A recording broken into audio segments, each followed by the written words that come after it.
திருப்பத்தூர் மாவட்டம் ஆலங்காயம் அருகே சாலை வசதி குறித்து கருத்து தெரிவித்தவரை திமுக நிர்வாகி தாக்கியதில் காயமடைந்ததாக குற்றச்சாட்டு எழுந்துள்ளது. மடக்குப்பம் பகுதியில் சாலை வசதி குறித்து கருத்து தெரிவித்த உமாபதி மீது திமுக பேரூராட்சி செயலாளர், குடும்பத்தினர் மற்றும் ஆதரவாளர்கள் தாக்குதல் நடத்தியதாக கூறப்படுகிறது. இதில் காயமடைந்த உமாபதி மருத்துவமனையில் சிகிச்சைக்காக அனுமதிக்கப்பட்டுள்ளார். ஆலங்காயம் போலீசார் 6 பேர் மீது வழக்கு பதிவு செய்து விசாரணை மேற்கொண்டு வருகின்றனர். ஆலங்காயம் நகர திமுக செயலாளர் வந்தார். என்னடா அவனுக்கு பிரச்சனை என்னன்னு கேட்டார். இதுதான் பிரச்சனைன்னு சொல்லியிருந்தேன். டே போடா ஓடிரு. அப்புறம் 2 அடி அடித்தார்.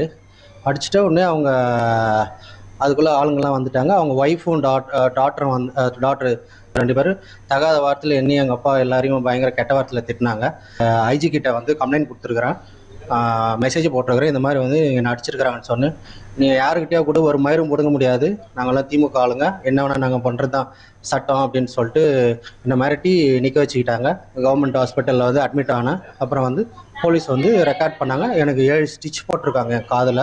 ஆன்லைன்லேயும் கம்ப்ளைண்ட் நான் அனுப்ப போகிறேன். இன்னொரு கம்ப்ளைண்ட் நடவடிக்கை இது வரைக்கும் இன்னும் எடுக்காமல் இருக்காங்க. ரொம்ப பயமாக இருக்குது. இவங்க ரொம்ப அராஜகமாக பண்ணுறாங்க. எனக்கு வீட்டுக்கு போகிறதுக்கு பயமாக இருக்குது. இவங்க